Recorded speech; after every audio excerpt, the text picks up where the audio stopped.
Apelaciones de Concepción, Adolfo Asensio. Señor Pedro Canales, director ejecutivo de Fundación Tierra de Esperanza. Señor Jorge Cáceres, seremi de Justicia de la región del Biobío. Señor Rubén Salazar, coordinador regional del Consejo Nacional de la Infancia. En representación del director regional de Gendarmería, Cristian Alvear, saludamos al teniente primero, señor César Berríos. Señor Eduardo Brown, administrador zonal de la Corporación Administrativa del Poder Judicial. Señor Jaime Valdivia, en representación del Servicio de Salud de Concepción. Saludamos también a los distintos representantes de organismos gubernamentales, académicos, municipales e instituciones infantojuveniles y a todos los expositores que hoy nos acompañan. Para dar inicio a este seminario, invitamos al señor juez presidente de la Corte de Apelaciones de Concepción, señor Adolfo Asensio, a dirigirnos unas palabras.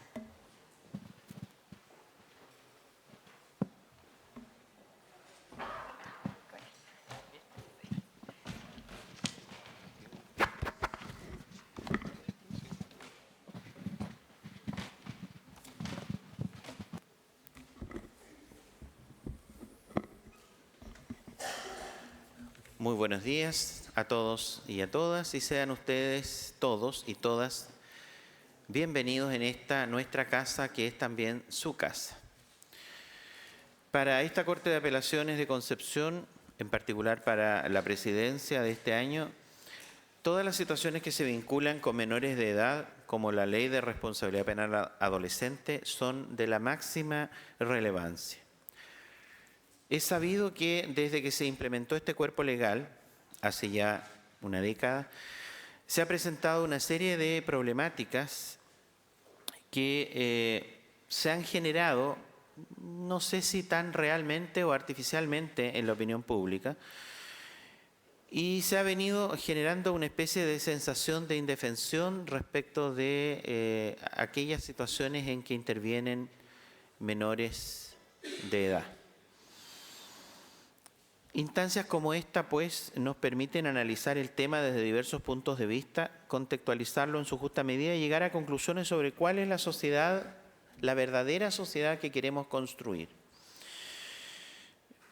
Generalmente siempre decimos que la gente joven, los muchachos, las muchachas, adolescentes, niños o niñas, son el futuro del país. Y sin embargo, en pocas oportunidades lo materializamos en ideas y realidades concretas. Esta ley de responsabilidad penal juvenil o adolescente es, creo, una de ellas. El hecho que hayamos sacado a los jóvenes del estatuto penal adulto y generado un estatuto penal especial para ellos, ya es un logro y es todo un avance. Los números siempre son extraordinariamente fríos y es cierto, al Estado de Chile, del que todos formamos parte, le resulta mucho más económico, por así decirlo, invertir para resocializar a los jóvenes que hacerlo cuando ya son adultos. Y sin embargo parece que estamos precisamente a la inversa.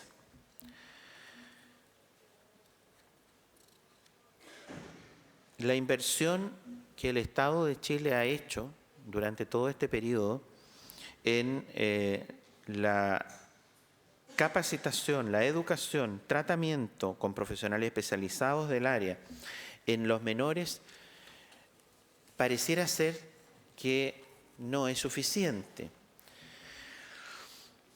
Y no ha sido, pareciera ser también, lo más efectivo. Hubiera sido importante contar en esta audiencia en el día de hoy con representantes del CENAME. Desafortunadamente no fue posible aquello. Pese a ello, espero que quienes asisten hoy día a esta reunión puedan participar, aportar desde sus competencias y experiencia una óptica que nos permita no solo visualizar el momento en que nos encontramos respecto de la vigencia de esta ley, sino cuáles serían las medidas que se pueden tomar a futuro para lograr la adecuada reinserción de los jóvenes en nuestra sociedad. Las leyes obedecen cuando se dictan a una realidad temporal y esa realidad temporal va cambiando con el tiempo.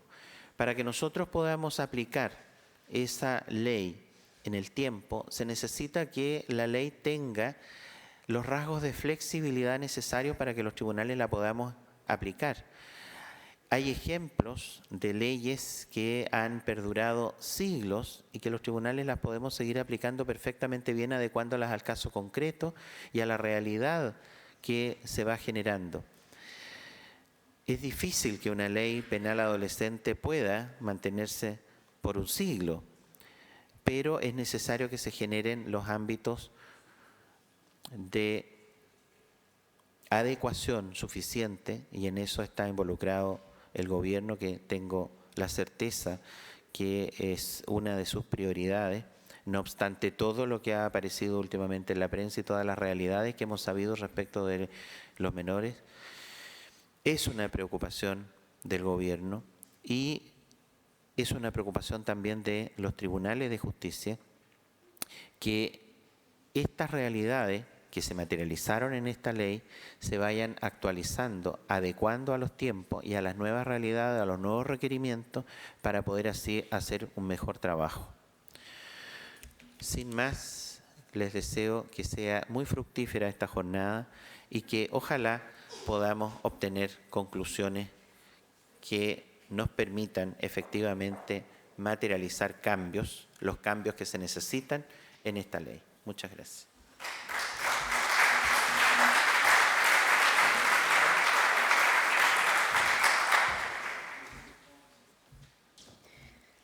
Agradecemos las palabras del señor juez presidente de la Corte de Apelaciones de Concepción, señor Adolfo Asensio.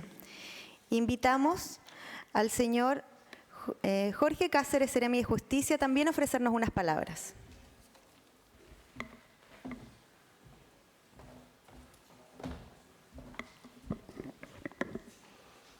Muy buenos días a todas y a todos. Saludar en primer lugar al señor presidente de la Ilustrísima Corte de Apelaciones de Concepción, don Adolfo Asensio Molina, también al director ejecutivo de la Fundación Tierra de Esperanza, también a don Eduardo Brown, director de la Corporación Administrativa del Poder Judicial, muy especialmente a quienes hoy día asisten a este importante seminario, y primero partir señalando las felicitaciones por resaltar y a través de un seminario justamente del aprendizaje constante, de la educación constante en este tipo de materias que de por sí son complejas, son arduas, son difíciles y no hay soluciones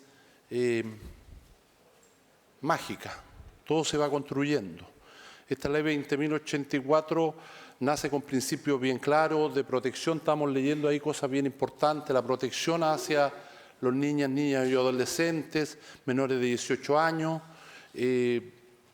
A través del Ministerio de Justicia y Derechos Humanos, nosotros tenemos a cargo el Servicio Nacional de Menores, que tiene bajo su custodia y guarda lo que son los CIP, los Centros de Internación Provisoria, y CRC, que son los centros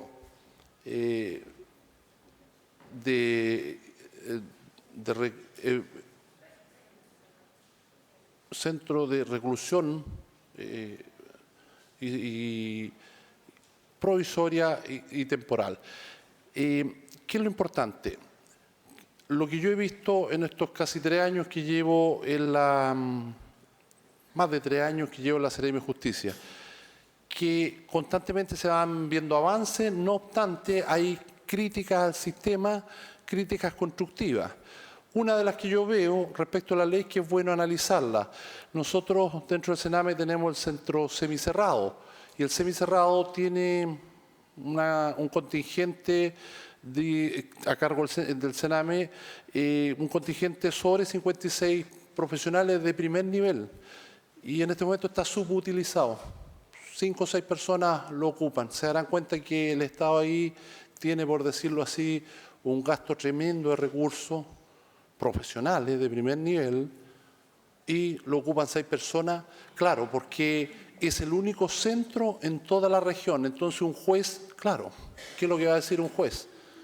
De Alto Biobío, de Los Ángeles, de Chillán, probablemente van a buscar alguna otra de las alternativas que da la ley para no que tenga que venir a un sistema de régimen semicerrado acá. Conclusión, subutilizado. A lo mejor el proyecto el día de mañana va por contemplar más centros en las capitales de provincia, a lo mejor, o derechamente cambiarlo, es justamente un punto a analizar. En cuanto al CIP, el CIP ha sido también bien analizado, bien criticado, pero es bien importante también señalar los avances que se han realizado allá. Creo que es de suyo importante resaltarlo. Hoy en día,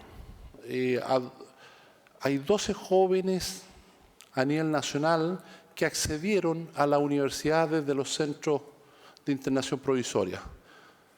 Y 5 son de la región y 5 son específicamente del Centro de Internación Provisoria de Coronel. ¿Por qué lo destaco? Porque ese es un trabajo en conjunto de todos, no es solamente un trabajo del Sename, por supuesto el Sename está a cargo de todo.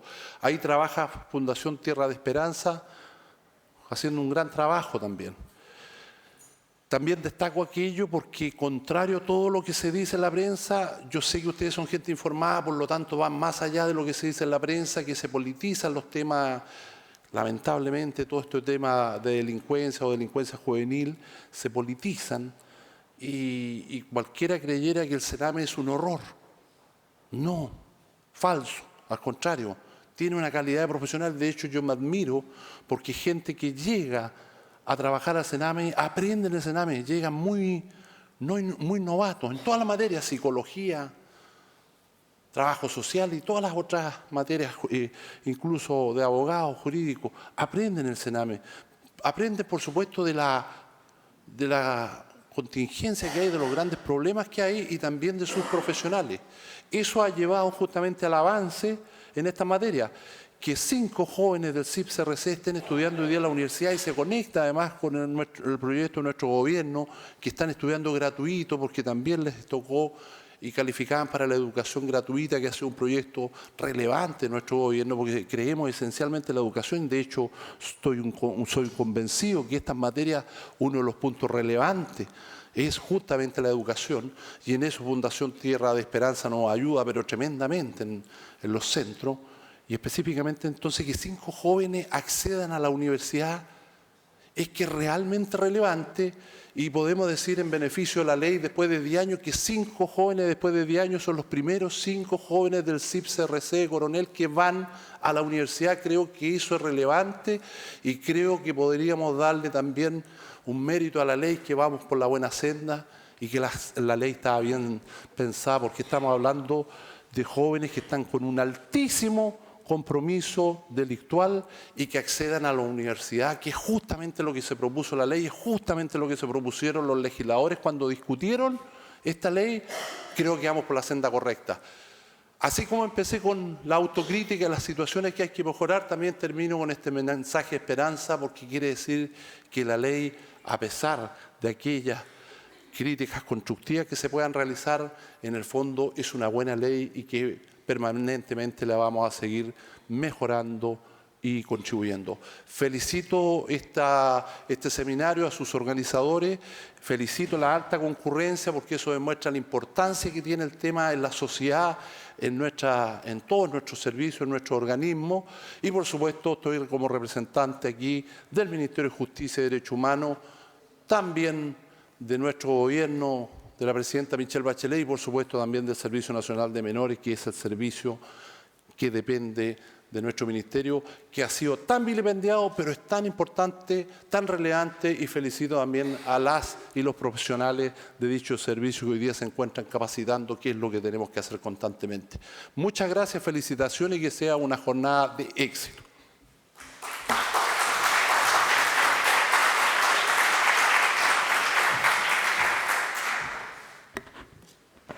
Agradecemos las palabras del señor Jorge Cáceres, Seremi de Justicia de la región del Biobío.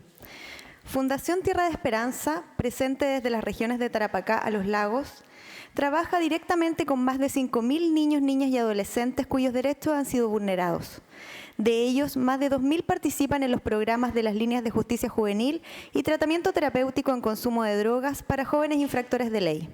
A continuación, invitamos al señor Pedro Canales Contreras, director ejecutivo de Fundación Tierra de Esperanza, a dirigirnos unas palabras.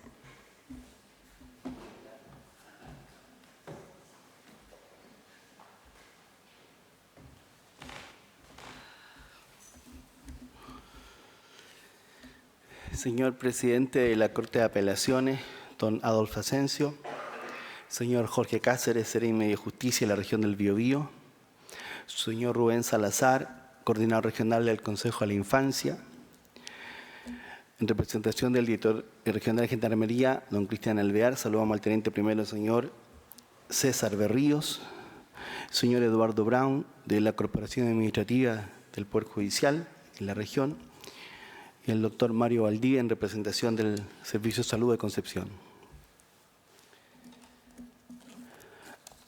Un importante desafío es completar la reformulación de leyes y políticas relativas a la infancia y la adolescencia, de modo de adecuarlas a los nuevos requerimientos jurídicos y sociales del país, y en especial a los principios y directrices contenidas en la Constitución Política de la República, la Convención Internacional sobre los Derechos del Niño y demás instrumentos internacionales vigentes en Chile. Estas iniciativas legales forman parte de un conjunto integrado de reformas que abarcarán también a la Ley Orgánica del Servicio Nacional de Menores y al sistema de financiamiento de la red de atención cooperadora de este organismo. Esta ley de la 20.084 tiene el propósito de reformar radicalmente la respuesta del Estado ante los actos que revisten carácter de crimen o simple delito cuando ellos son cometidos por personas menores de 18 años, introduciendo por primera vez en Chile un sistema de responsabilidad penal especial para los adolescentes mayores de 14 y menores de 18 años. Desde un punto de vista jurídico, esta reforma se fundamenta en que la actual legislación de menores en no pocas materias entra en contradicción con disposiciones de la Constitución y de la Convención Internacional sobre los Derechos del Niño y en algunos casos directamente vulnera estos cuerpos jurídicos. La informalidad del sistema tutelar de menores que se estableció en nuestra legislación con la intención de beneficiar a los niños y adolescentes, ha permitido el surgimiento de un sistema punitivo tutelar que no se somete a los controles constitucionales propios del sistema penal formal y que es fuente permanente de vulneración de derechos constitucionales, tanto en el ámbito procesal como en el de las garantías sustanciales, procesos sin forma de juicio, aplicación de medidas sin participación de abogados, defensores y dictadas por tiempo indeterminado, sanciones privativas de libertad que vulneran el principio de la legalidad a través de la utilización de fórmulas abiertas como la irregularidad, mencionar de menor en situación irregular. Los desajustes conductuales o el peligro material o moral son algunos ejemplos que demuestran que las leyes de menores adolecen de serias deficiencias para garantizar los derechos de niños y adolescentes. Se da la inconsecuencia que el sistema especial de menores nacido para proteger los derechos de los niños ha terminado por desmedrar su posición jurídica, situación que se ha hecho aún más evidente a partir del perfeccionamiento de la justicia penal de adultos con la entrada en vigencia del nuevo enjuiciamiento penal. Las más recientes tendencias y recomendaciones de organizaciones internacionales señalan que para prevenir el aumento de la delincuencia de los adolescentes es conveniente combinar un sistema que responsabilice a los adolescentes por los actos delictivos a través de sanciones adecuadas y proporcionales a los hechos y un amplio marco de políticas sociales que impida toda confusión entre protección de derechos y sanción de actos delictivos. El actual sistema chileno es atípico en el derecho comparado, híbrido en relación a sus orientaciones teóricas y, como se expresó, ineficaz desde el punto de vista de los objetivos de prevención que persigue el sistema de justicia penal. La ley 20.084 pretende, al contrario, adecuarse a los avances del derecho comparado, ser consistente teóricamente, considerar al adolescente como un sujeto de derecho que debe ser protegido en su desarrollo e inserción social y lograr objetivos de prevención del delito. Una de las primeras conclusiones de estos estudios a los que se sometió el análisis jurídico e histórico para formular este texto, concluye que fue la necesidad de poner término al sistema de imputabilidad basado en la declaración judicial sobre el discernimiento y su situación por un límite legal de edad en la que comienza la responsabilidad penal de adultos. Dados los fines preventivos de este proyecto, la imputabilidad es muy importante al momento de determinar la sanción y su duración o cuantía. Si bien el proyecto no establece una regla específica que obligue al juez, es conveniente que éste considere para los adolescentes del rango de edad menor la aplicación de sanciones no privativas de libertad, de modo de evitar los efectos nocivos que pudiera provocar en su desarrollo personal y social la privación de su libertad y de su contacto con la familia y la comunidad. En estos casos, de imponerse sanciones privativas de libertad, recomendable la imposición de los regímenes menos restrictivos que contempla la ley y por periodos no muy prolongados.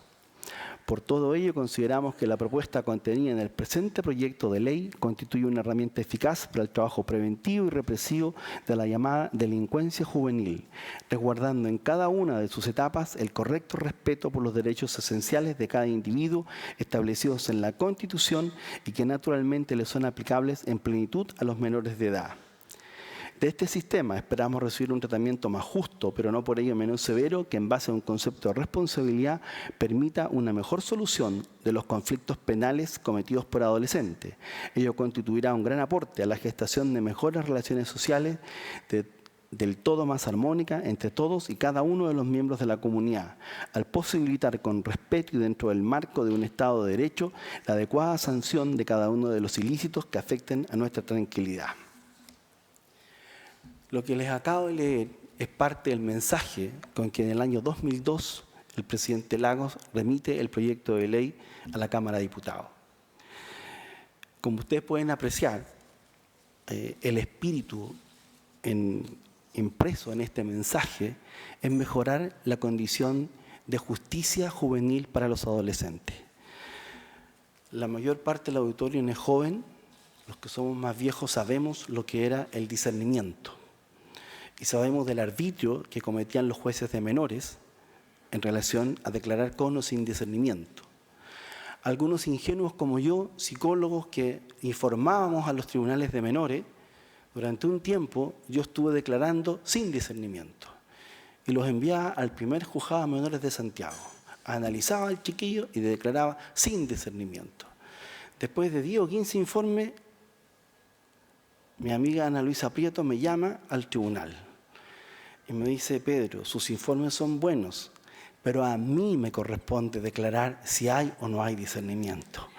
Usted solo hace un informe, ni siquiera un reporte de esto, pero es facultad del juez de menores declarar o decretar esa condición.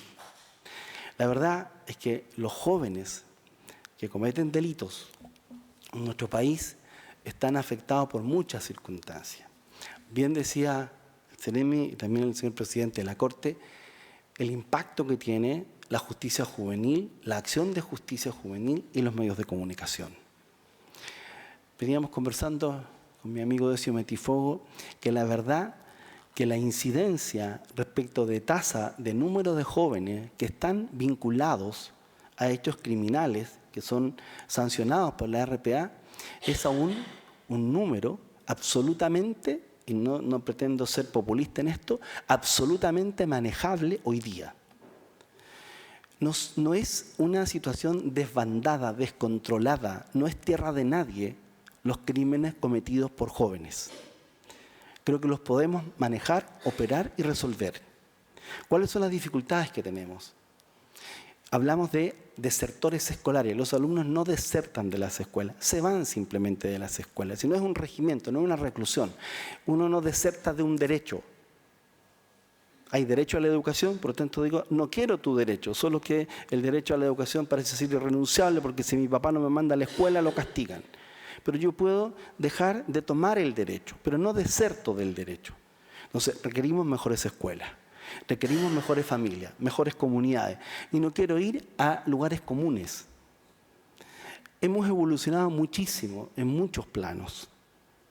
Hoy día creo que requerimos evolucionar también en cómo abordamos la situación de niños, adolescentes, que que se involucran en hechos que terminan constituyéndose como delito. Para los psicólogos clínicos y los que son más expertos en patología, sabemos que del punto de vista de compromiso criminógeno es bajo. La mayor parte de los chiquillos se ven involucrados en delitos de manera circunstancial. Era lo que había en ese momento. Entonces, si no hacemos un trabajo acucioso en la prevención, en la reparación, una vez que ya esté involucrado en un delito, puede ese muchacho, como decía un candidato por ahí, terminar, claro, preso en una cárcel de adulto, porque ya tiene edad de adulto, y haber estado en el Sename. Y es eso lo que ocurre. Y hago un paréntesis aquí, comparto con el Ceremi en relación a que el Sename es un servicio del Estado, Tierra de Esperanza es un colaborador de Sename, Sename tiene muy buena gente, creemos en eso, se lo dije a la directora nacional el lunes antepasado que estuvimos en reunión. Sin embargo, en Sename hay gente que no debiera estar y también lo sabemos. El desafío nuestro es como sociedad para ordenar y regular y apoyar al Estado en eso. Nos decía una asesora del Consejo de la Infancia, Soledad Larraín, el año pasado, no hay niños del Sename. Hay niños jóvenes que circunstancialmente están bajo el cuidado o protección del Sename, pero no hay niños del Sename. Si son de alguien, diría O'Higgins, son de la patria. Es responsabilidad de todos nosotros. Entonces, a mí me da miedo que terminemos culpando a un servicio de todos los males del desarrollo de la infancia y de la juventud en Chile, y ese chivo expiatorio se lleve toda la culpa y no cambiemos nada. El riesgo en el que estamos hoy es que tenemos una serie de proyectos ingresados a la discusión legislativa que si no somos acuciosos, si no perseguimos que eso no decaiga, pueden pasar 8 años antes de que haya una reforma más efectiva. La ley 16.618, ley de menores, si no recuerdo mal el número, aún existe, no la hemos derogado y no hemos terminado de implementarla. Carabineros de Chile jamás implementó todas las subcomisarías de menores o las comisarías que la ley reconocía. Entonces, ¿qué se hizo? Se inventaron que los hogares de menores les di rango de subcomisaría para cumplir con la ley. Entonces, no nos hagamos trampas jugando solos. Modifiquemos, y aquí la gente que está invitada y que ha asistido, es porque creemos en lo que estamos haciendo. Creemos que hay un mejor país, que tenemos la posibilidad de generar un mejor espacio para la infancia. El mensaje presidencial del presidente Lagos en el año 2002 pretende eso, decir esta ley va a venir a reformar y a mejorar la condición. Y sin duda que la mejoró. Sin duda que la mejoró a lo que teníamos antes. Aún falta, hay que corregirlo. Tengo varias cifras que me da mi asesora de comunicaciones ahí para que las lea, pero aquí son todos expertos y están circuladas en la prensa, las voy a omitir. Pero, insisto, son pocos, es abordable. El compromiso de la Fundación es que vamos a estar ahí y no vamos a soltar la bandera de reformar el sistema de justicia en el país para niños y adolescentes. Costó, pero hemos avanzado. Hoy día nadie discute, nadie habla de el niño sujeto de derecho y no objeto. Eso ya es parte del ADN nuestro. Eso está instalado en cada uno de nosotros. Tenemos que procurar una mejor educación. En la Fundación hemos decidido reforzar líneas, familia y educación. La familia porque es el espacio natural para desarrollarse, porque en Chile el 99.9% de los niños le podemos identificar su familia. La educación está ahí, disponible para nosotros. El derecho es a la educación, no a la escolaridad. Entonces hay que ponerse creativos para inventar formas de educar alternativas a la escuela, no opuestas, alternativas a la escuela. Mi hija de 15 años lleva varios días que no se quiere levantar, parece que está enferma, pero no quiere ir al colegio. Vamos a llevarla a un médico. Le dije, si tú quieres, Sofía, no vayas más al colegio, pero dime a qué te quieres dedicar. Y yo me hago cargo de enfrentar la ley con esto. Está en segundo medio. Ella tiene muchas habilidades musicales. Le dije, hay mucha gente que a los 15 años desertó el colegio y se hizo famosa. Otros se hicieron millonarios, ojalá fuera por ahí. Pero si ella es famosa y es feliz, me bastaría. Y yo de verdad les digo, si mi hija me dice, papá, quiero hacer música, tiene muchas habilidades con el piano, bien, salgamos del colegio, ándate a la escuela moderna de música y lo que le pagamos al colegio, paguemos a la escuela moderna, si es que te vas a dedicar, pero sé consistente y perseverante. Entonces, escuchemos a los muchachos. Lo he dicho otras veces, en La Pintana hace muchísimos años, Un niño me dice, ¿por qué en la escuela nunca preguntan lo que yo sé? Siempre preguntan lo que yo no sé. Y solo para terminar, y recordando a uno de mis profesores de Derecho de aquel tiempo, que don Ramón Luco, que recordaba a un profesor de él, don Pedro Lira Urquieta.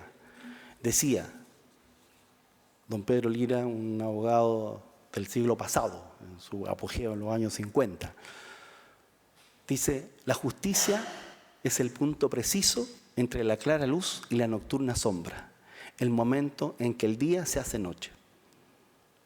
Ese es el desafío que tienen los jueces, cómo hacer que la justicia exista. Afortunadamente existe el CHUA, que es el que determina la hora en que el sol se pone y la hora en que el sol aparece, así que ya sabemos en qué momento el día se hace noche o la noche se hace día. Porque para los que no saben, la ley de tránsito tiene que ver con la hora y puesta del sol. Muchas gracias por estar acá y bienvenidos a los que no son de Fundación Tierra de Esperanza. Y nuevamente agradezco a la Corte de Apelaciones por recibirnos en su casa y permitirnos debatir sobre justicia. Muchas gracias.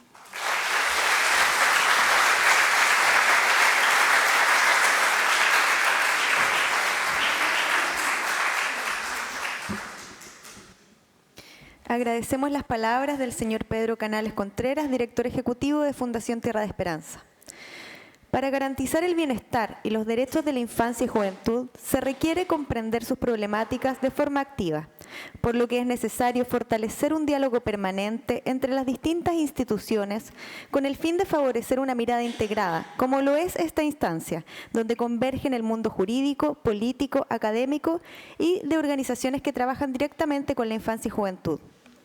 A 10 años de la implementación de la Ley de Responsabilidad Penal Adolescente y con una propuesta de reforma en marcha, Fundación Tierra de Esperanza y el Poder Judicial han invitado a un grupo de expertos en la materia a conversar desde una mirada retrospectiva y al mismo tiempo proyectiva en torno de 3 puntos estratégicos: la complementariedad para la inclusión social, la especialización de los actores del sistema y la reincidencia en justicia juvenil. A continuación, invitamos al señor Francisco Maldonado, abogado, académico de la Universidad de Talca, asesor del Ministerio de Justicia en materias de reforma de infancia y justicia juvenil, quien contextualizará el estado actual de la reforma de la Ley 20.084 a 10 años de su entrada en vigencia. Le informamos que en sus carpetas hay unas papeletas donde se pueden hacer preguntas, las que serán contestadas al finalizar el bloque.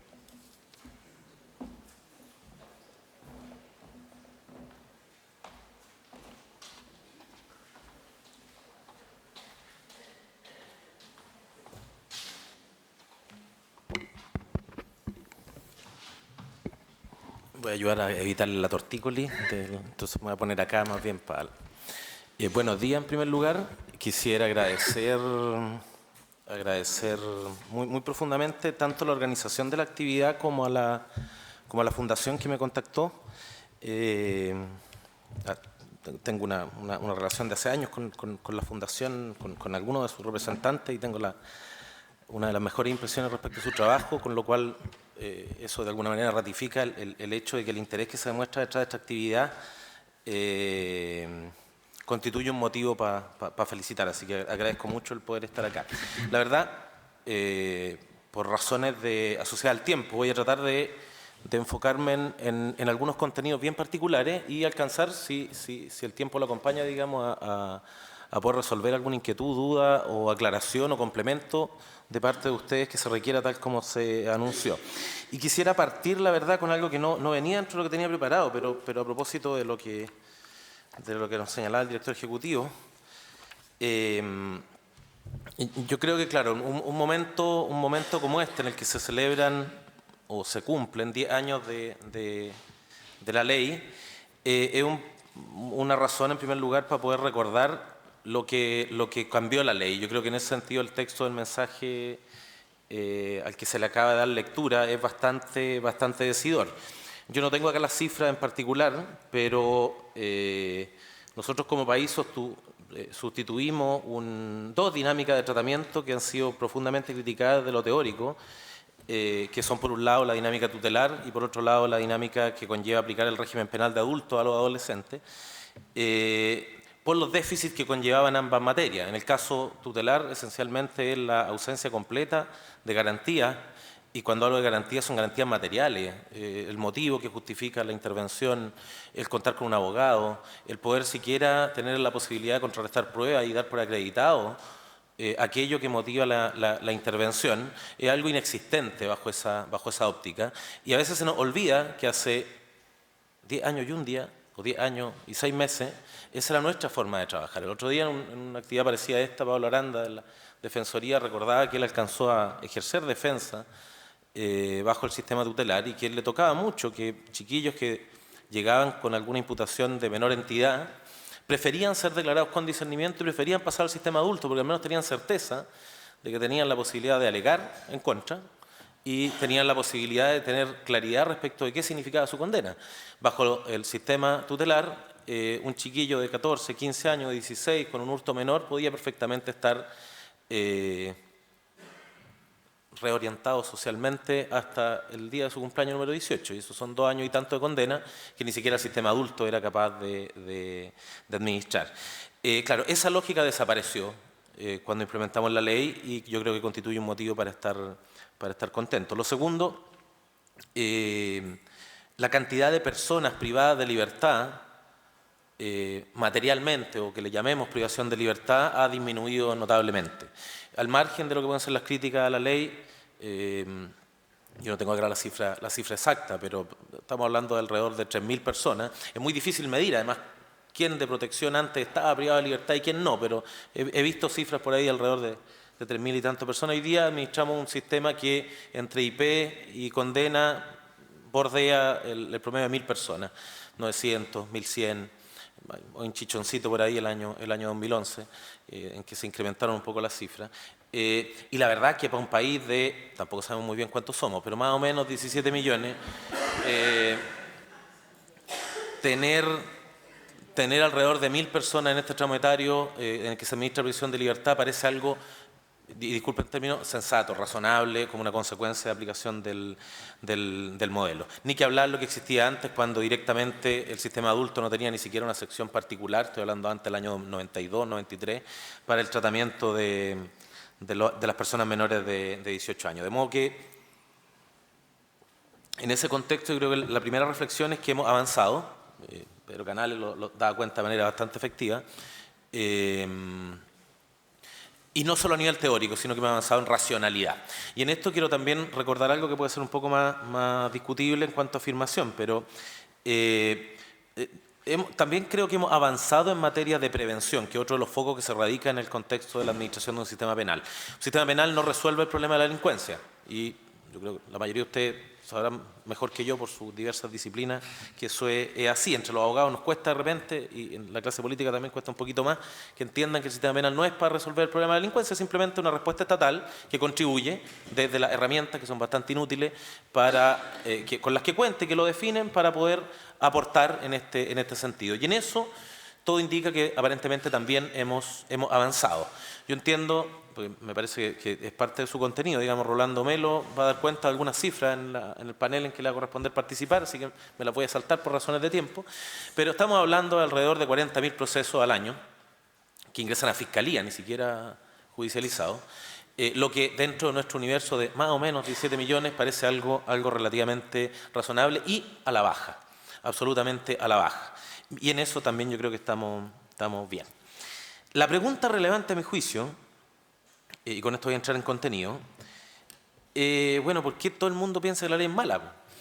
Si tenemos estos dos referentes que parecen más o menos positivos, tenemos un universo de casos más o menos sensato, un universo de condena que parece más o menos sensato, y la percepción nuestra en el día a día, la percepción de los tribunales, la percepción de la clase política, la percepción del sentir común, es que la ley es pésima y que hay que cambiarla, cosa que yo creo que es correcta.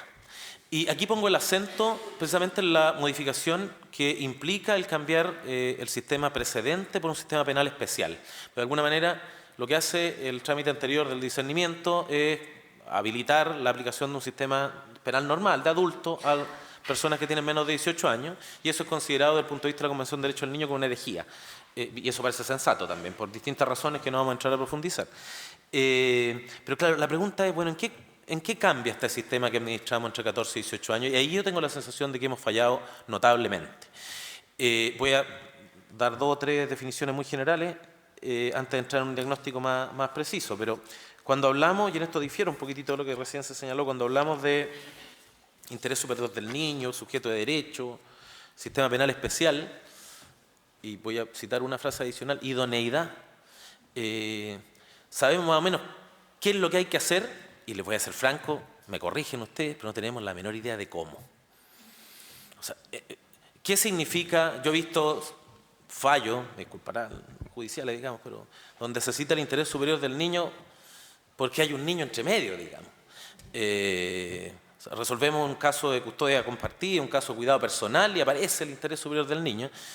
Y claro, mi pregunta siempre ha sido, bueno, ¿en qué aporta? ¿Cuál es su contenido? ¿En qué consiste esto? Y eso nos pasa en general con lo que es la generación de un sistema penal especial. Y eso tiene que ver con un problema no tanto de diseño, a mi juicio, sino que con un problema de implementación, de concreción del modelo, de madurez nuestra como sociedad respecto de qué es lo que buscamos a través de esta modalidad. Y por ello, como no sabemos muy bien qué es lo que queremos hacer a través de este modelo, y llevamos los 10 años procurando establecerlo, tomen en cuenta, por favor, que las primeras orientaciones técnicas que tratan de bajar contenido de especialidad del servicio son del año 2009, más o menos. Los primeros fallos de nuestra Corte Suprema vinculados a contenido de especialidad son del 2011, con una jurisprudencia más asentada. Saco el sombrero desde ya el esfuerzo que ha hecho la Defensoría en general a propósito de generar masa crítica. Hay varias publicaciones de la Fundación, de otras instituciones, como Corporación Opción, que también han contribuido. Pero uno esperaría en un país serio, que no es nuestro caso, que uno de alguna manera tuviera todas estas definiciones previas a echar a andar un modelo que se define como distinto del precedente, y lamentablemente eso no ha sido así. Y aquí yo creo que hemos fallado absolutamente todo. Estoy con la chapa académico, entonces me pongo el primer parche en telería, digamos. Yo todavía no he visto el manual de la ley. Y me disculparán los dos que andan dando vueltas, que creo que efectivamente en términos concretos explican bastante poco, pero el operador necesita la interpretación, el análisis del fallo, y lo que ha hecho, por ejemplo, la Defensoría, que potenciar masa crítica desde el punto de vista jurídico, a propósito de las publicaciones vinculadas a informe en derecho, es precisamente aportar, pero en ámbitos súper específicos. Pero a mí me falta el manual de la ley. Disculpen lo coloquial, pero es para favorecer que esto sea más rápido, digamos. Y llevamos 10 años. Algo útil me refiero, algo que no sea una copia exegética de lo que dice el texto de la ley, como si no supiéramos leer el texto, digamos.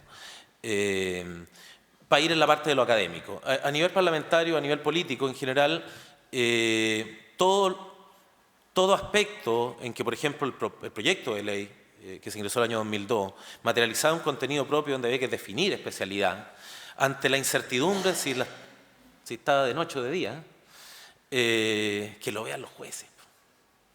Eso fue lo que pasó, por ejemplo, con la norma de concurso, que iba propuesta dentro del proyecto y que ha generado un tremendo desastre en la hora en que aplicamos la ley. No, aplicación de criterio, ponderación. Así como, entonces también yo creo que ahí fallamos en el punto de vista de lo que fue la gestión del diseño legislativo. A nivel de operadores tenemos múltiples esfuerzos y muchos orientados desde perspectivas o lentes distintos, desde el más clínico hasta el más autonomista desde el punto de vista jurídico, digamos, que plantea más bien que la no intervención en la respuesta. Y falta que no. Entonces, en este contexto, claro que parece razonable que uno diga, sabe que hay muchas cosas que no funcionan. La percepción del equipo que trabajamos en el desarrollo de lo que fue la propuesta de reforma que se ingresó al Parlamento, trató más bien de, en primer lugar, documentar o dar cuenta documental respecto a todos los diagnósticos, porque este sentir común, la verdad que ha tenido algo de reflejo. Para mí resulta bastante llamativo, más allá de los déficits metodológicos, digamos, el que uno puede apreciar cuando revisa lo que fue el informe de la Comisión de Constitución del Senado del año 2012, donde de alguna manera se funcionan las conclusiones por saturación, digamos, lo que todo el mundo repite. Entonces es bueno revisarlo. Ahí tenemos una base documental más o menos certera respecto de una serie de focos estructurales y focos precisos acerca del por qué tenemos esta mala evaluación. Si ustedes lo contrastan con el informe de la Comisión de Seguimiento de la Ley del año 2015 de la Cámara de Diputados, uno tendería a replicar más o menos el mismo tipo de contenido. Eso se tuvo en cuenta, insisto, para darle algún grado de objetividad a los diagnósticos, y la idea que más o menos está en el ambiente es que el sistema no logra reinserción. ese como primer foco, siendo un contenido prioritario dentro de los objetivos de la ley, pero por otro lado tampoco logra ser eficaz en términos preventivos. Esa es la percepción general. Y esa percepción parece bastante real a la hora que analizamos, por ejemplo, que muchos de los contenidos sancionatorios que se dan como respuesta son más bien percibidos como una respuesta de papel, una respuesta formal, donde no tenemos realmente intervención, o porque llegamos tarde, o porque no sabemos muy bien dónde la vamos a cumplir y cómo se va a cumplir, y en ese proceso estiramos los diagnósticos o estiramos el apresto, y porque no tanto para llegar a la ejecución de la condena, sino porque no sabemos dónde lo vamos a mandar a cumplir, digamos. Y claro, la percepción que le llega al chiquillo en términos de disuasión preventiva es que esto es un chiste.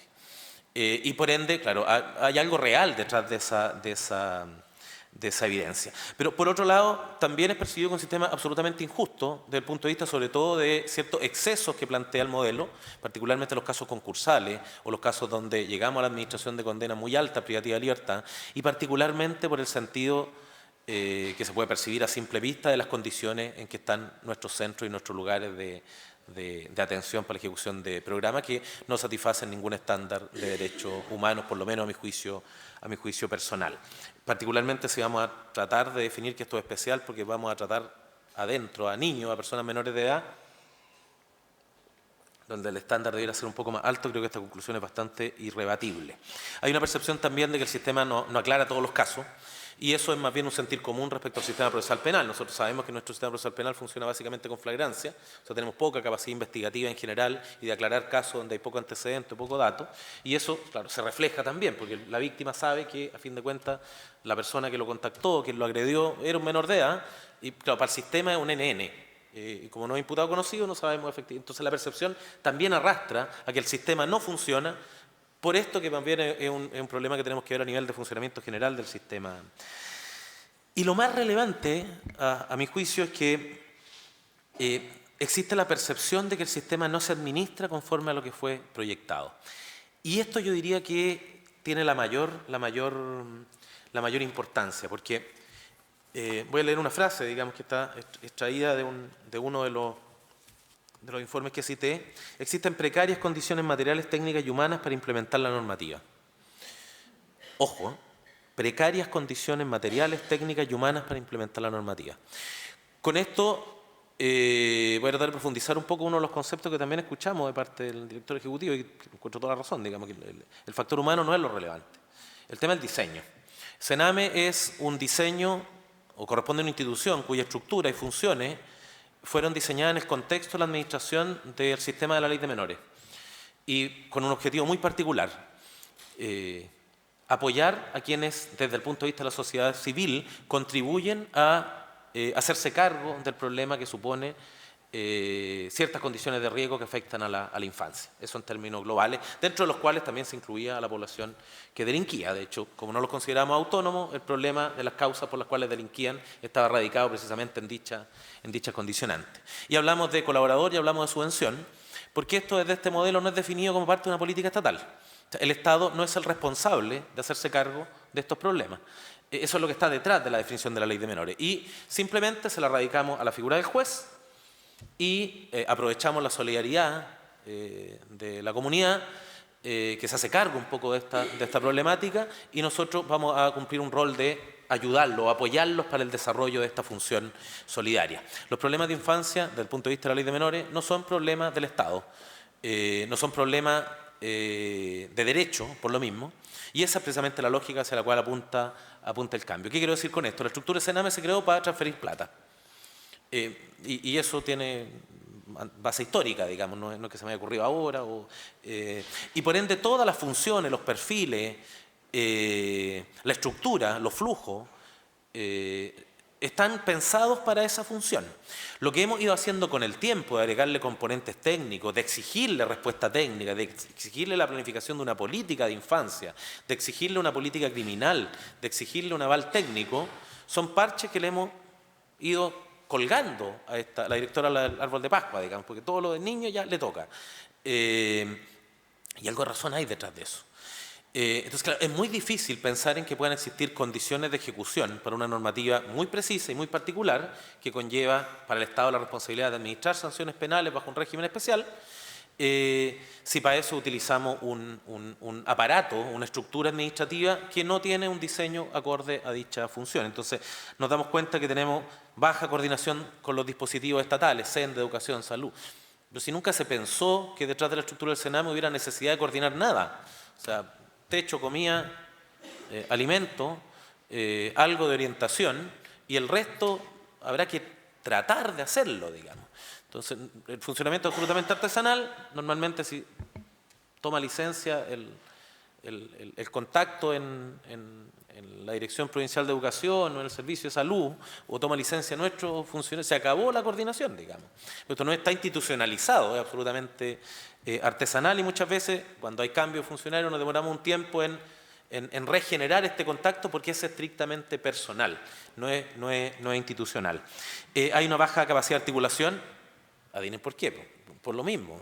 Es imposible pedirle articulación a un órgano que no está diseñado a esos efectos. El sistema de financiamiento es deficitario. O sea, al margen de que se haya abierto la opción el año 2003, 2004, con la ley de subvenciones actual, de cierto financiamiento, ciertas líneas programáticas de financiamiento en base a programas, el grueso establece incentivos perversos para la administración y no permite una planificación y por ende una profesionalización también de los integrantes al interior de ella. No tenemos información unificada y sistematizada. Voy a decir la palabra mágica, digamos, SENAINFO. No sé si tengo que explicar algo más, digamos. Insisto, al margen de la persona informática, al margen del que llena, o sea, esto estrictamente no es un tema personal, y yo destaco la labor de quienes muchas veces, en términos positivos, como señala el director, en este contexto tratan de hacer la pega.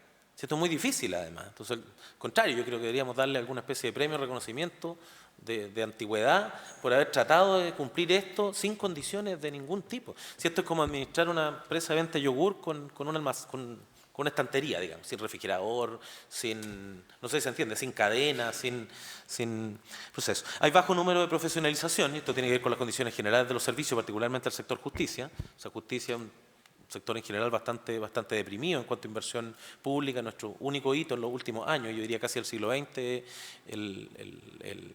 la reorganización de la estructura judicial a propósito de la reforma al proceso penal y a familia, digamos, pero el resto más o menos, sobre todo en el ámbito de los servicios, se mantiene a punta de avance en la ley de presupuesto, y monitoreo y seguimiento, salvo efectos financieros, nuevamente en términos absolutamente artesanales. Lo que acabo de decir son parte del diagnóstico que está documentado y no son solamente apreciaciones como las que podemos tener cualquiera de nosotros. En el marco de la ley, pasando a un plano más específico,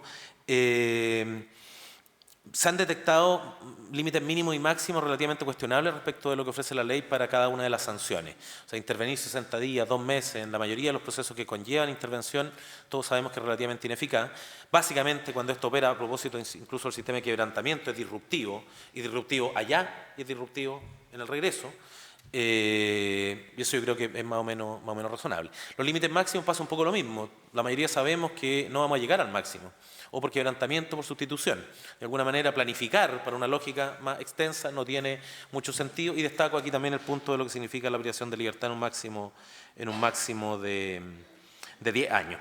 Y las razones yo creo que más o menos se intuyen. A nivel de determinación de pena, la dependencia del sistema de adultos por razones de proporcionalidad genera una serie de efectos disruptivos. De partida es aplicable todo el catálogo y de repente estamos involucrados en cuestiones que, disculpen nuevamente lo coloquial, son tonteras, digamos, que no tiene ningún sentido que estemos revisando en el contexto de la responsabilidad de un adolescente, y tenemos que entrar a mirarla, y con un rango de sanciones, con una estructura de un rango de sanciones que es relativamente complejo. La dependencia, además, propiamente del sistema de cálculo de pena, hace bastante discutible varios casos de manera innecesaria, porque la definición por determinación legal de la pena debería darle al legislador. Yo creo que el robo vale tanto, para decirlo en términos concretos, y esto de que valga más o menos, no sé, es complejo. Grafíquelo lo que pueden ser los casos donde se está discutiendo la aplicabilidad de la agenda corta respecto a adolescentes, donde de alguna manera, claro, estamos viendo, y yo creo que es buena la discusión, el por qué puede no ser razonable que esa valoración especial tenga aplicabilidad directa respecto al sistema, tal como lo declaró el Ejecutivo cuando se tramitó la ley. En eso, el sentido de la historia de la ley es bastante nítido, de que no se pretendía la aplicación, y el tema es de técnica jurídica, cómo de alguna manera buscamos amalgamar las dos normativas. No tenemos una base técnica, ni siquiera tenemos mucha claridad, yo creo, entre los que estamos presentes respecto a qué idoneidad. Un criterio entre 6 bueno, el único, el más importante, engloba lo otro, tiende a la reinserción, lo que yo crea que es mejor para reinsertar al niño, hasta donde me acuerdo eso es lo que decían los tutelaristas, digamos. Prevención especial pura en términos positivos, digamos. Entonces, cuando operamos con esa lógica, parece que también fue algo que quisimos superar a la hora de modificar la ley. Ahí tenemos un ámbito donde no hay una definición concreta, no hay un problema de bis in idem, son los mismos criterios. Los jueces a veces llegan cansados, ya tuvieron que calcular la pena como adultos, entonces volver a hacer lo mismo parece poco sensato, y claro que así. Entonces tenemos poco desarrollo a propósito del 24, precisamente porque hay muchos desincentivos para darle una aplicación específica o concreta. Eso en materia de determinación de la pena, y destaco el factor también de que no tenemos un soporte técnico que nos determine líneas claras respecto de qué puede ser valorado como idoneidad a estos efectos. En lo procesal tenemos un exceso de IP respecto de condena, privativa y libertad, o sea, los estándares más o menos similares que teníamos en el sistema de adultos previo a la reforma procesal penal, que fue una de las banderas de lucha que calificaron nuestro sistema como injusto, o sea, nosotros en infractores, o sea, con los niños que supone que tenemos que tratar mejor, discúlpenlo rápido también, pero es por el tiempo, con los niños que tenemos que tratarlos mejor, tenemos precisamente un estándar de cumplimiento de la administración de la privación de libertad sin condena mucho peor que el de adultos, y eso no suena razonable. Todavía hay dudas respecto de si el consentimiento, a efecto de favorecer un procedimiento abreviado, es razonable o no en varias jurisdicciones. Con el monitorio tenemos un problema detectado, y yo diría que algo indirecto. El procedimiento monitorio básicamente consiste en una precondena que se da a propósito de una notificación de una sentencia cuando cuenta con antecedentes en caso de muy baja entidad, sentencia que de no ser reclamada se traduce precisamente en su carácter firme. Entonces, no sé qué hacen ustedes cuando les llega una carta así que como NN en la casa, un panfleto de cualquier publicidad, digamos. Cuando llega una citación, si me van a venir a ver, lo primero que pienso es no voy a estar, ¿para dónde me voy ese día? Algo parecido. ¿Qué hace un chiquillo con un papelito? No voy a decir lo que se le puede ocurrir, digamos, pero ¿cuál es el resultado práctico del papelito? Que cuando llega al tribunal está condenado 3 veces. Y es primera vez que pisa el sistema. Y ya tengo el caso echado a perder, entre comillas. Porque ¿qué hago con un reiterante? Entonces, el problema del monitorio no es su razonabilidad procesal, sino la consecuencia que tiene el impacto, por razones de responsabilidad y madurez, que puede tener la llegada del papelito a la casa. No sé si se entiende. Si es que se lo pasaron.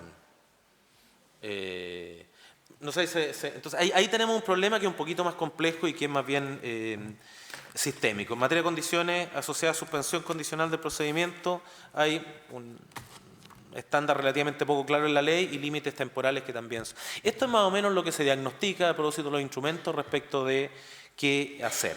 Entonces, la pregunta relevante es cómo enfrentamos el desafío. Y eso tiene que ver tal vez con 2 perspectivas. Una primera perspectiva sería, bueno, revisemos la razonabilidad del modelo. A lo mejor el modelo es el que funciona mal. Los primeros 7 minutos que invertí en esta presentación me parece que dan cuenta del por qué hay que desechar de inmediato esa opción. O sea, la apuesta por un sistema especial versus un sistema atenuado de responsabilidad adulta, un sistema tutelar, parece haber dado fruto en las pésimas condiciones en que lo administramos. Imagínense si lo hiciéramos bien. O sea, parece, lo digo en serio, o sea, si alguien planteara como opción revisar el modelo, yo diría está loco, o ha hecho un diagnóstico muy superficial. Hay varias mociones por ahí, por si acaso, y miren de quién son. Porque efectivamente, cuando uno... Lo que estoy diciendo además es bastante conocido por ustedes. Lo que he hecho es simplemente sistematizarlo y nos han ayudado bastante estos instrumentos, digamos, que objetivizan la información. Pero no estoy contando nada nuevo. Alguien podría decir ahí, no dijo nada. Sí, no estoy diciendo nada nuevo, estamos ordenando solamente. Pero eso permite tomar conclusiones. O sea, ¿es hora de revisar el modelo? No. Mejor queremos, siempre digo lo mismo y me van a retar, digamos, pero no tenemos un Ferrari, sino que tenemos, no sé, un Hyundai de estos grandes, una Santa Fe, pero sin ruedas, sin motor, sin caja de cambio, con un volante más o menos cuadrado. Entonces, claro, la pregunta es relevante. ¿Necesitamos cambiar el auto? No, pues arreglémoslo. Pongámosle rueda, pongámosle un motor, arreglemos la distribución. Hacia allá apunta el desafío. Entonces, el grueso de lo que podríamos planificar tiene que ver precisamente con estructurar lo que la ley promete, lo que se leyó detrás del mensaje, y cuestionarse qué significa interés superior, qué significa sistema especial. Esencialmente, un sistema penal a estos efectos es una dinámica social que por razones de prevención general asigna a la comisión de cierto hecho una respuesta violenta que administra el Estado con el objetivo de favorecer en parte la contención y favorecer procesos personales que tiendan a un mejor cumplimiento futuro de las reglas que regulan la convivencia. Y poquito más que eso, digamos. Eso es lo que podemos esperar de un sistema penal. ¿Soluciona la delincuencia? No. ¿Ayuda? Sí. Entonces, lo que podemos hacer es tratar de que ayude de la mejor forma posible. Dicho de otra forma, desde el punto de vista de un sistema penal, da un poco lo mismo si el chiquillo termina con una Biblia en la mano y se convence de que la propiedad ajena es un bien que hay que respetar. A lo mejor estaríamos comunistas y no cree en la propiedad privada, está bien, parte de sus convicciones, digamos, pero tiene que entender que si está dentro de este sistema hay reglas que, por último, le conviene respetar. Y eso es parte de un proceso que muchas veces los chiquillos no han experimentado y los adultos tampoco. No tiene que ver con un tema estrictamente de madurez, sino de autoconciencia del rol que uno cumple como parte integrante de la comunidad, y en eso el sistema penal contribuye. Está fácil. O sea, ¿cómo se puede hacer? Bueno, de alguna manera uno tiene que planificar, a propósito de las respuestas que el legislador definió, cómo logramos estos objetivos. Y eso pasa por sentarse a pensar, bueno, de alguna manera, ¿qué es lo que voy a hacer con esta persona cuando tenga que ejecutar una sanción? Primero, si nos vamos a planificar para ejecutar trabajo comunitario, bueno, ver de dónde voy a sacar los trabajos, qué trabajos van a hacer, cuáles son los más idóneos. Son preguntas complejas, digamos, que forman parte de una planificación de política pública que llevamos 10 años sin hacernos, de manera particular en términos planificados. Llevamos 10 años sin hacerlo porque efectivamente no está dentro de nuestras prioridades.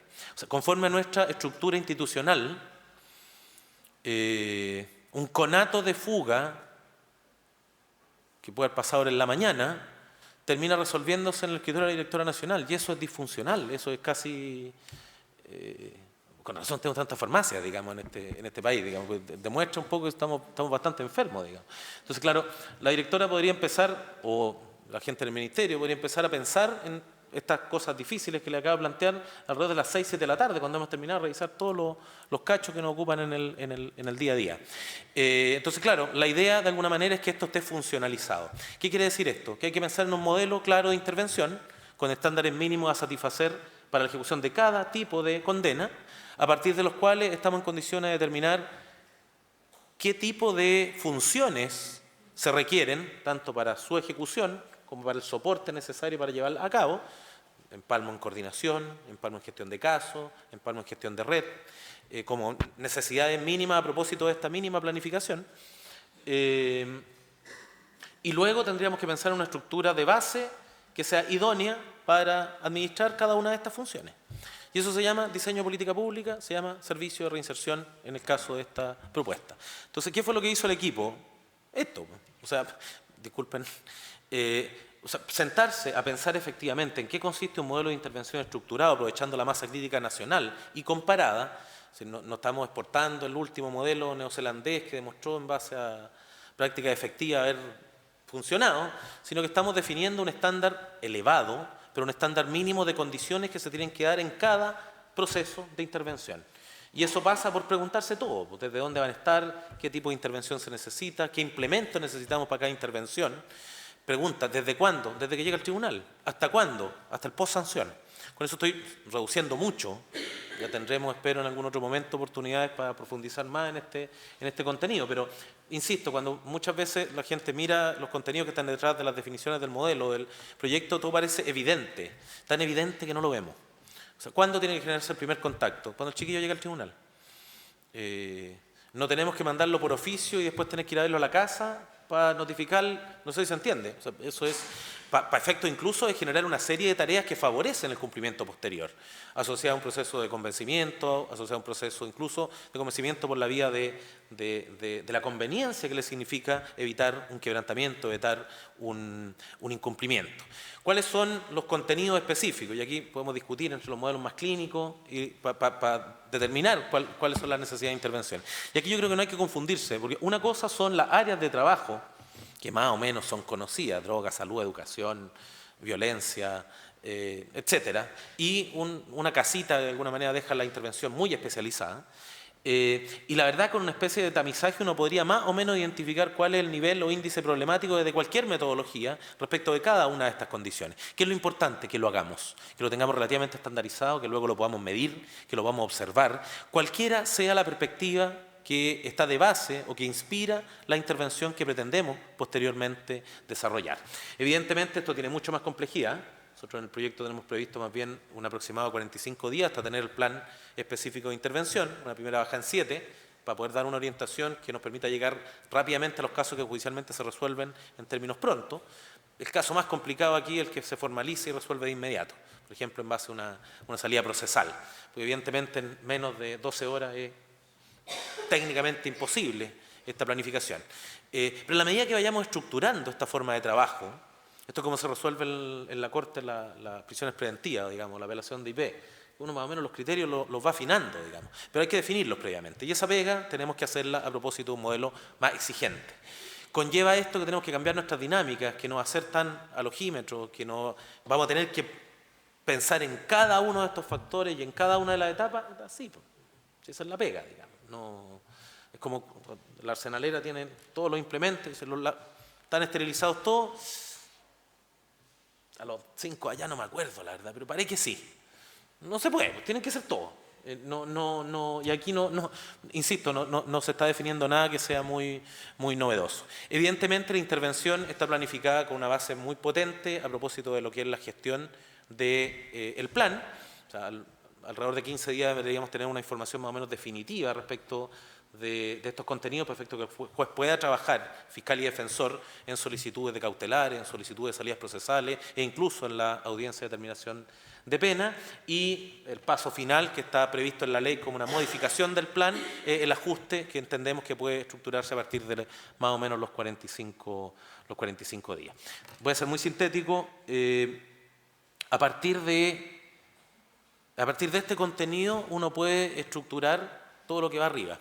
O sea, puede estructurar perfiles de cargo, funciones, puede cruzar volúmenes de trabajo para efecto de poder esquematizar esas funciones al interior de una estructura de soporte, y eso fue precisamente lo que se hizo. O sea, el servicio que se plantea no es un servicio pensado desde el punto de vista de la gestión de la cabeza hacia abajo, sino que está pensado desde el punto de vista, y disculpen el término, del modelo de negocio. Nuestro negocio es administrar sanciones, y por ende yo necesito la gerencia, las funciones, los procesos para dar cuenta de esa. Y de alguna manera yo diría, tal vez ratificar 2 o 3 características que son las más centrales detrás del modelo. Hay una potente gestión estratégica que se concentra, y de planificación, donde se radica la estructura analítica del sistema y donde se radica la planificación de política criminal y evidentemente los grandes nudos problemáticos, y eso está previsto como una estructura que radica en la Dirección Nacional. La Dirección Nacional no es operativa, es una dirección como corresponde, digamos, una dirección que planifica, que toma grandes definiciones, que procesa información, no son grandes definiciones según el sol, sino que a partir de información, y eso implica que tiene que haber un sistema de flujo de información, una potente unidad de estudio, una potente unidad informática, que sea capaz de traspasar el día a día a la grande toma de definición. La realidad de Arica, la realidad de la primera región es muy distinta a la nuestra, la de la octava, y por ende lo operativo necesariamente tiene que estar radicado en las direcciones regionales. Las direcciones regionales crecen mucho, y crecen mucho en funciones que, más que evaluación, son de administración y soporte. Hay una apuesta también por separar lo que es la ejecución de la gestión de caso y la gestión de red, incluso respecto a los organismos colaboradores, un apoyo que puede dar precisamente el servicio, cuando, por ejemplo, por volúmenes no tenemos las condiciones para realizarlo. Eso nos permite al mismo tiempo tener una adecuada coordinación entre las distintas unidades sectoriales a las que tenemos que recurrir, y nos permite no perder tiempo en esa gestión. Entonces, muchos de ustedes pueden estar hasta las 11, 12 con el teléfono pegado, aparte el café, y la galletita y la conversa el día anterior, digamos, pero con el teléfono pegado tratando de hacer ciertas coordinaciones y el chiquillo esperando, con cero actividad.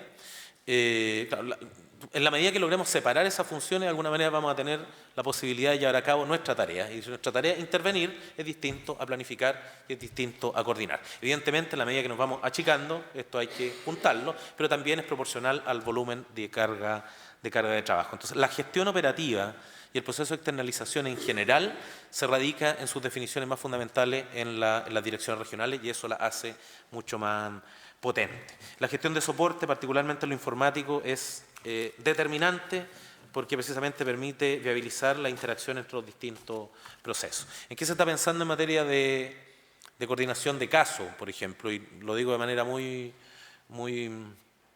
coordinación de red y caso, perdón. Siempre nosotros tenemos 3, 4, 5 situaciones problema, y yo aquí siempre menciono el mismo ejemplo. Yo pienso en la reunión de los viernes en la mañana, en que están los encargados operativos, con un Nescafé que podrán comprar por turno, digamos, con las 8 carpetas complicadas, o las 8 carpetas que no hemos logrado resolver. Y eso no es muy difícil. Lo que pasa es que, claro, lo vamos haciendo de a una, cuando el caso revienta, cuando está a punto de, cuando se nos viene la sustitución, cuando detectamos un problema particular, y no como parte de nuestra dinámica funcional. ¿Por qué? Porque en el día a día estamos además interviniendo, además atendiendo, además con la urgencia del día, además cubriendo el turno del colega, etcétera. Eso de alguna manera en la planificación se pretende ordenar. Ahora, no sacamos mucho con tener este sistema si no logramos tener un espejo respecto a los contenidos específicos que nos propondría un modelo más tecnificado a la hora de resolver en sede judicial. Y eso implica una demanda específica por especialización. Ahora, la especialización hay que entenderla no como el curso de 15 días, porque llevamos 10 años. Entonces, esto implica una dinámica de trabajo distinta. Y para una dinámica de trabajo distinta, que tiene criterios distintos, gracias a nuestro legislador que nos delegó la especialidad en la interpretación judicial, de alguna manera resulta muy disfuncional que en la mañana estemos resolviendo prisión preventiva y a las 12 nos toque resolver IP. Pues la verdad es súper erogatorio para el juez que diga, no, ahora tengo que, ojo, pensar distinto. Eso es muy difícil, o sea, es un esfuerzo porque tenemos que, sobre todo a la hora en que tenemos que aplicar criterios. ¿Qué quiero decir con esto? De alguna manera la lógica de la especialidad más bien tiende a la exclusividad, a que podamos al menos durante un tiempo estar 24/7 dedicados al tratamiento de esta temática en particular. De no ser así se nos hace muy difícil, muy difícil. Ahora, lograr exclusividad con volúmenes de casos como los que tenemos son, disculpen de nuevo, alrededor de 40.000 procesos, son 10.000 condenas, poquito menos, poquito más, son alrededor de 1.000 privados de libertad. Es muy difícil porque el volumen es muy chico.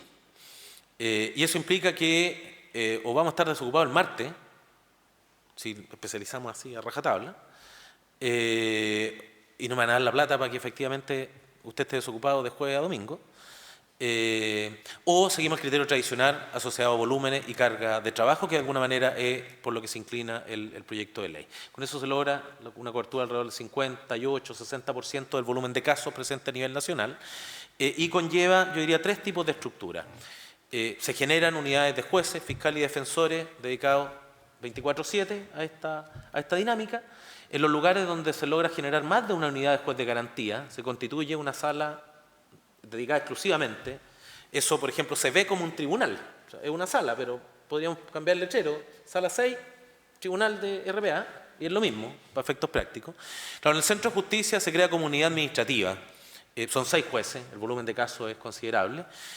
Concepción se fusiona con Talcahuano para lograr la especialidad y también se destina una sala a dicho efecto, y la zona sur de la región metropolitana pasa un poco lo mismo, se prefirió radicarlo en San Bernardo.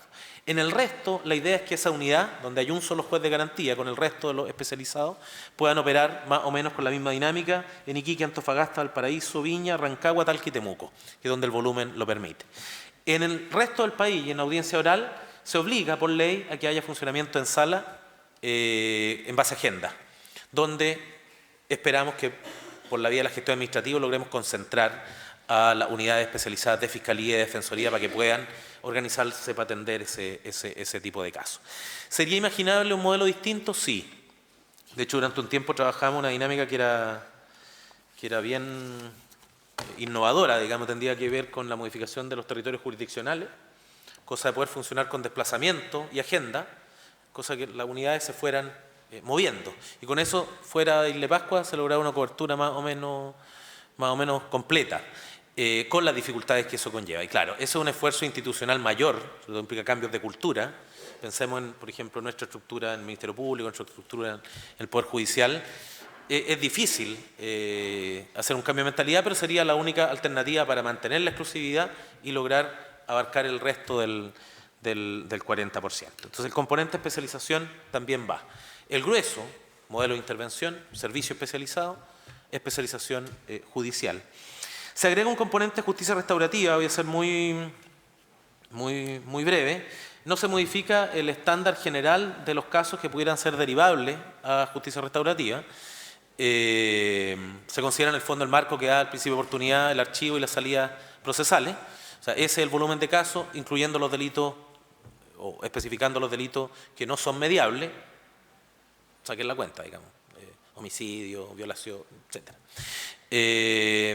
Ahora, dentro de ese marco, la idea es que existe un protocolo preasumido en el que participe, que se ha coordinado por el Ministerio de Justicia, en que participen Defensoría y Ministerio Público, porque todos sabemos que de alguna manera el acceso a justicia restaurativa tiene que ver con condicionantes o factores personales que favorecen, por un lado, la convicción y la voluntad de participar en el proceso, tanto de víctima como de victimario, pero por otro lado también algún grado de probabilidad de éxito y que no haya un abuso de parte del sistema. Y esas condicionantes no necesariamente se extraen del tipo de delito, sino que se extraen de una evaluación que es mucho más individualizada. Ahora, muchas veces por razones procesales, fiscal o defensor, a pesar de la voluntad del imputado o de la víctima, puede no gustarles como salida para el caso. Entonces yo veo que no hay prueba, que con una audiencia me despacho. Y el chiquillo tiene voluntad, estamos hablando de la señora del kiosco que la van a molestar y le sacan los Super 8 todos los fines de semana. Y no hay antecedentes mayores de prueba. Caso fácil, vamos a la audiencia y nos vamos para la casa. ¿Qué razón tengo yo para recomendarle al chiquillo que participe de este proceso cuando tiene voluntad? Claro, es bien probable que yo sepa que el cabro el próximo miércoles va a estar de nuevo en mi escritorio. Y esa ya es una razón potente, pero por dinámica procesal uno puede de alguna manera...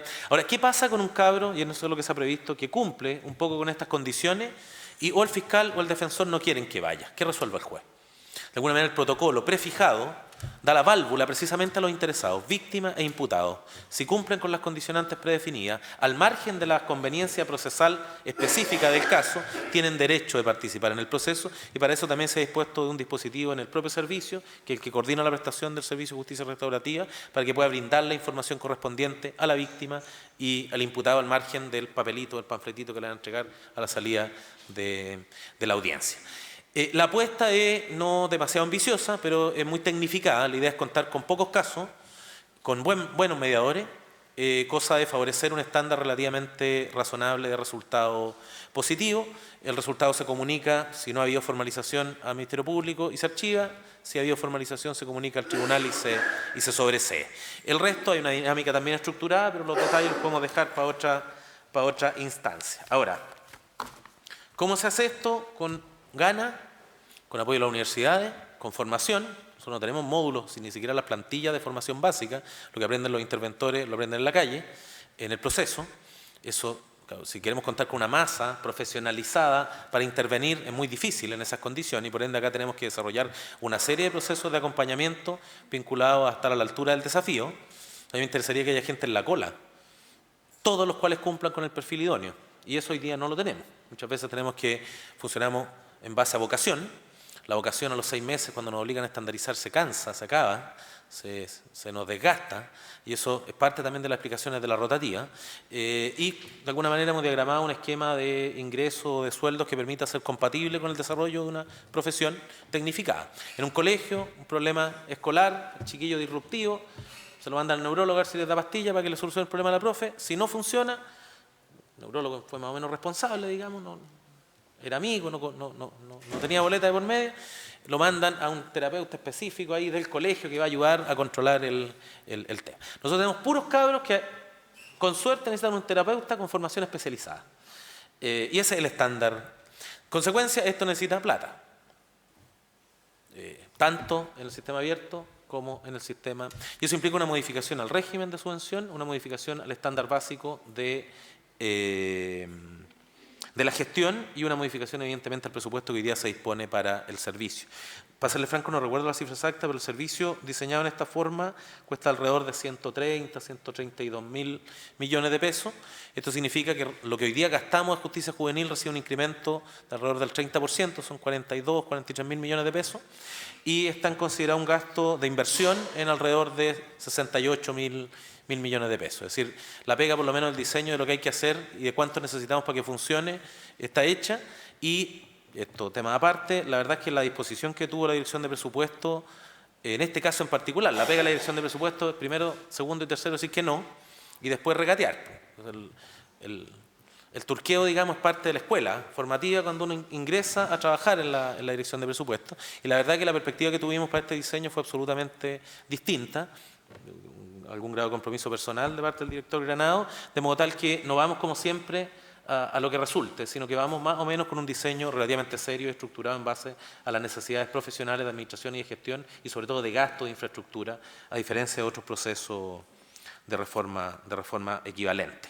Ahora, evidentemente esto tampoco se puede hacer de un día para otro. Está previsto un año de vacancia y 3 caídas graduales. El primer año se debe preparar la implementación de la zona norte, que empezaría en el segundo año después de la vacancia. El tercer año es zona sur, que llegaría para acá. Y finalmente la zona centro, que abarca desde la quinta hasta la sexta región. Una caída general que considera 4 años hasta estar en régimen.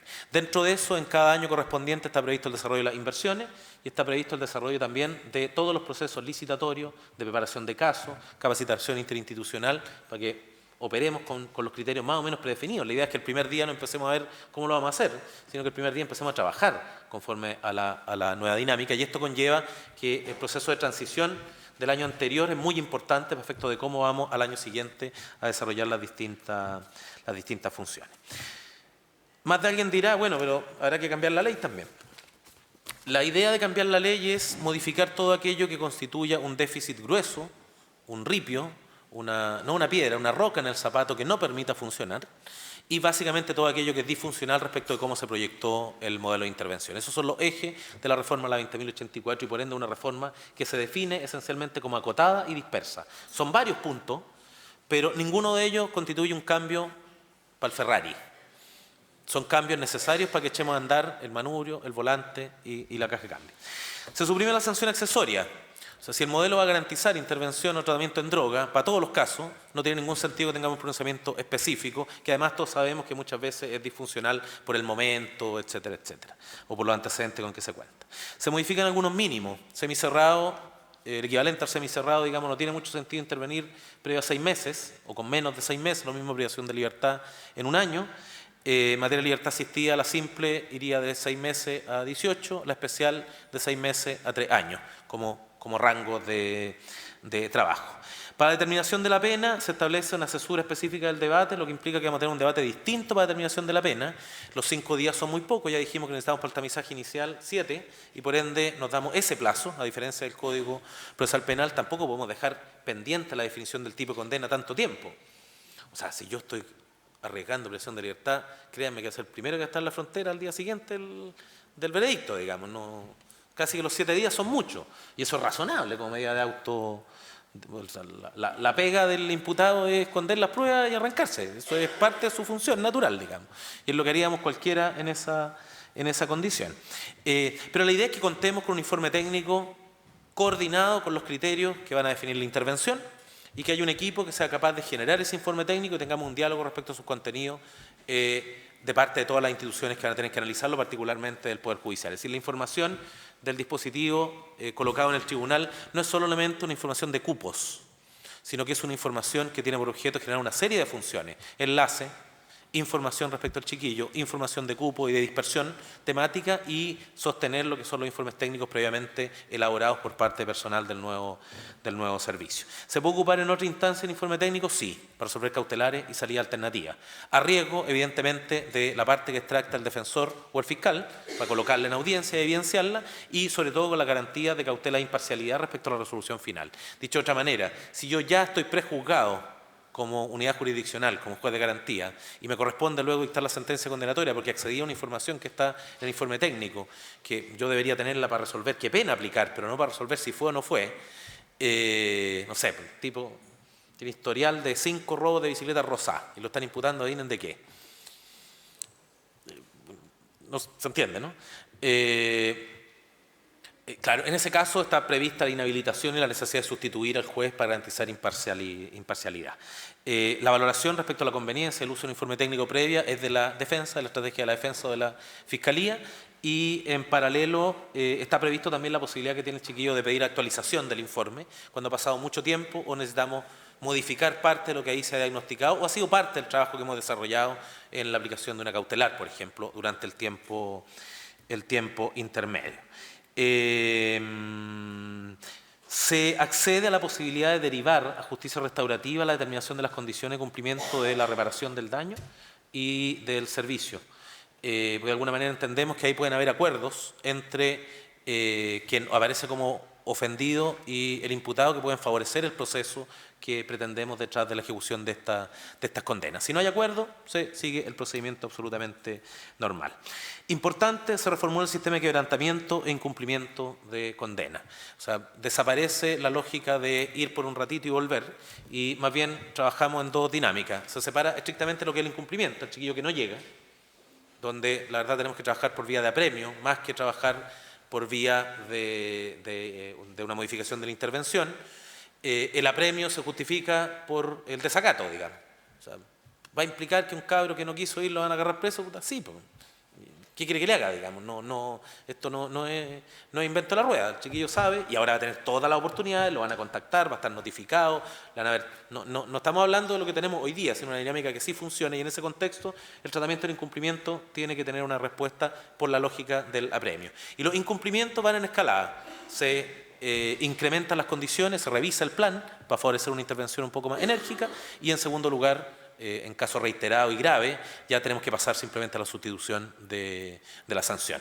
Y la verdad yo lo invitaría más bien, porque esto uno puede tener 10.000 reparos respecto a esta forma de proceder, yo lo invitaría acogiendo el reparo desde ya, a que me digan la propuesta alternativa que puede resultar mejor, y si lo encuentran, bienvenido, porque la verdad en el equipo no encontramos nada mejor respecto a lo que se está proponiendo, y no creo de verdad que exista. A nivel procesal se modifican tanto los contenidos de las condiciones de suspensión condicional como su plazo, y lo mismo respecto a la sujeción a la vigilancia de autoridad. ¿Cuál es el punto en relación a esta cautelar? La idea para poder atacar el régimen de la internación provisional es que el juez pueda tener una alternativa de trabajo que no sea la calle dura, la casa o la IP. O sea, si logramos tener un régimen de sujeción a vigilancia funcional, es probable que constituya una alternativa seria con la cual trabajar y poder reducir el estándar que tenemos actualmente de la internación provisional. Yo en lo personal, ya que asumo directamente la responsabilidad, tengo la convicción de que revisar los términos de procedencia de la internación provisional en el Parlamento va a resultar peor. Y es muy probable que terminemos con un régimen más duro o más estandarizado de casos en los cuales vamos a acceder. Estoy pensando en robo no violento, esencialmente, donde les garantizo que va a terminar con internación provisional si ese tema se abre en la discusión parlamentaria, y si estoy equivocado, asumo en lo personal esa sugerencia a la autoridad. En lo relevante, hay un límite a la aplicación de la multa y la amonestación. Una reiteración en el mismo tipo de infracción con un máximo de 2 oportunidades, lo demás se transforma en una efectividad disuasiva muy baja. El semicerrado cambia de enfoque, se ha transformado en libertad asistida especial. La idea es que nos concentremos en el plan de actividades y no tanto en la reclusión nocturna, que va acompañado de un régimen evidentemente de reclusión parcial. Entonces se cambia el enfoque, pero más bien eso va dentro de lo que es la dinámica de gestión del modelo, no tanto en lo normativo, pero también se introduce esa modificación que es más bien de carácter nominal. Se modifica el régimen de concurso, esencialmente se cambian los criterios del 24 y se incorpora ahí la dinámica del concurso en base a un sistema de absorción agravado. ¿Qué significa esto? Nos quedamos con el delito más grave y podemos recurrir a una sanción dentro de las alternativas posibles o en su duración que sea más gravosa que la que le hubiera correspondido. Y desaparece por ley la dinámica de acumulación de condena. No tengo que entrar a explicar los por qué, yo creo que ustedes lo dominan mejor que yo. Y en relación al régimen de concurso adulto y adolescente, desaparece la opción. El delito, si se ha cometido como adolescente, prima y se aplica la condena como adolescente, y desaparece la responsabilidad del delito correspondiente al régimen RPA. Y esto tiene que ver con la imposibilidad por garantía constitucional a esta altura de aplicar consecuencias de la responsabilidad adolescente en el adulto. O sea, no lo puedo ocupar como agravante en el régimen de adulto. Salvo, evidentemente, que el delito más grave sea el cometido como adolescente, que merezca una intervención mayor. Porque si no, saco un Super 8, me voy a entregar y me limpio del homicidio, digamos. Eso parece bastante evidente. Entonces, esa dinámica es más... Y en el caso que se regule, perdón, el caso sobre la base del régimen RPA, se regula conforme a la regla concursales. Se clarifica por todos lados que los límites de la imposición de sanciones son los que son, para evitar cualquier interpretación que pudiere volver a recurrir por alguna vía indirecta a un régimen de acumulación. Y en materia procesal se suprime el monitorio y se formaliza la procedencia del procedimiento abreviado. Las razones más o menos ya la expuse. Por último, el proyecto de ley considera cuatro alternativas adicionales que más bien son propuestas de tema a trabajar. No son indispensables, lo que se espera es más bien un pronunciamiento. Solucionar el problema de las caídas de audiencia de sustitución y revocación o remisión, perdón, por falta de comparecencia de la víctima o por falta de notificación de la víctima. Eso de alguna manera genera mucho problema, sobre todo respecto a los casos que están bien trabajados. El hecho de que al chiquillo se tenga que volver teniendo un buen caso por una tontera formal, digamos, es inexplicable y muchas veces constituye un retroceso importante en el desarrollo de intervención. Eso que no hemos sido capaces de resolver administrativamente se resuelve por ley. Se propone una regulación que favorece básicamente, y me callo al tiro, favorece básicamente la toma de postura respecto a la procedencia cautelar de violencia intrafamiliar. Ahí lo más relevante es el caso en que efectivamente hay buenos antecedentes para justificar la salida del chiquillo del hogar común, pero el problema es que su casa y tiene menos de 18. Ahí tenemos que tener un pronunciamiento. Y se establece un régimen de apelación de todo lo que tiene que ver con la ejecución. Sin más, la idea que está detrás, y que abierto sí que hay algún grado de tiempo, la idea que está detrás es que si no se produce una modificación que implique un levante del techo, o sea, tocar los aspectos estructurales con reformas puntuales, vamos a sacar re poco. ¿Podemos avanzar? Sí, pero el RINDE, que nos permitiría eventualmente llegar a 200 chiquillos privados de libertad y a cabros que tengan un proceso de reinserción que efectivamente, sobre todo en los tramos más bajos, favorezca el que no tengamos que verlos de nuevo dentro del sistema, depende no tanto de modificación específica, no tanto de esfuerzos particulares, sino que seamos capaces de hacernos cargo de las dimensiones del desafío al que hacía alusión el director cuando se leyó el contenido del mensaje. Muchas gracias.